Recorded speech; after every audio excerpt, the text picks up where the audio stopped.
ಎಲ್ಲರಿಗೂ ನಮಸ್ಕಾರ. ನಮ್ಮ ಸೃಷ್ಟಿಯಲ್ಲಿ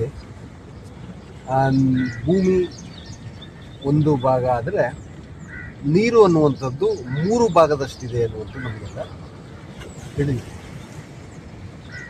ಅದನ್ನು ನಾವು ಹೇಗೆ ವಿಶ್ಲೇಷಣೆ ಮಾಡಬಹುದು ಅಂತ ಹೇಳಿದ್ರೆ, ಈ ಬ್ರಹ್ಮಾಂಡದಲ್ಲಿ ಏನಿದೆ ಪಿಂಡಾಂಡದಲ್ಲೂ ಅದೇ ಇದೆ ಅನ್ನುವಂಥದ್ದು ಎಲ್ಲ ವಿಜ್ಞಾನಿಗಳು ಹೇಳ್ತಾ ಇರುವಂಥದ್ದು, ನೇಚರ್ ಕ್ಯೂರ್ ಸಹ ಹೇಳುವಂಥದ್ದು. ನಾನು ಯಾಕೆ ಈ ಸಮುದ್ರ ತೀರದಲ್ಲಿ ಕುಳಿತು ಈ ವಿಚಾರವನ್ನು ನಾನು ಹೇಳ್ತಿದ್ದೀನಿ ಅಂತ ಹೇಳಿದ್ರೆ,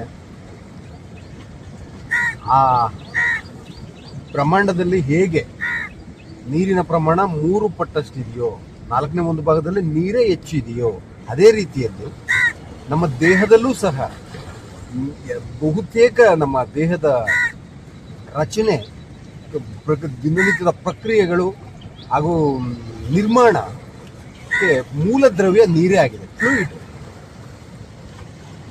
ಬಹುಪಾಲು ಭೂಪ್ರದೇಶವನ್ನು, ಬಹುಪಾಲು ವಲಯವನ್ನು ನೀರೇ ಆವರಿಸಿಕೊಂಡಿದೆ ನಮ್ಮ ಸೃಷ್ಟಿಯಲ್ಲಿ. ಹಾಗೆ ನಮ್ಮ ದೇಹದಲ್ಲೂ ಸಹ ನೀರೇ ಮುಖ್ಯ ಆಗಿರುತ್ತೆ. ಅಲ್ಲಿಗೆ ನಮ್ಗೆ ಅರ್ಥ ಆಗುತ್ತೆ, ನಮ್ಮ ದೇಹದಲ್ಲಿ ವಿವಿಧ ಬಣ್ಣ, ಗಾತ್ರ, ತರಹದ ದ್ರವ್ಯಗಳಿದ್ರೂ ಸಹ ಎಲ್ಲದರ ಮೂಲ ಪದಾರ್ಥ ನೀರೇ ಆಗಿದೆ. ಅದಕ್ಕಾಗಿ ನಾವು ನೀರಿಗೆ ಬಹು ದೊಡ್ಡ ಪ್ರಾಮುಖ್ಯತೆಯನ್ನು ಕೊಡಬೇಕು. ಅದು ಪಂಚಮಹಾಭೂತಗಳಲ್ಲಿ ಒಂದು. ಅದರಿಂದಲೇ ನಮ್ಮ ಸೃಷ್ಟಿ, ಅದರಿಂದಲೇ ನಮ್ಮ ನಿರ್ವಹಣೆ. ಅದು ಕೊರತೆಯಾದಂತಹ ಸ್ಥಿತಿಯೇ ರೋಗ ಸ್ಥಿತಿ ಅನ್ನುವಂಥದ್ದು ನನ್ನ ಅಭಿಪ್ರಾಯ. ಈ ಸಮುದ್ರ ತೀರದಲ್ಲಿ ದೂರದ ಕಣ್ಣಾಯಿಸಿದಷ್ಟು ನಮಗೆ ನೀರೇ ಕಾಣ್ತಿದೆ. ಭೂಮಿ ಕಿರಿದು ಸಮುದ್ರ ಅನ್ನೋದು ತುಂಬ ವಿಸ್ತಾರ ಹಿರಿದಾದಂಥದ್ದು.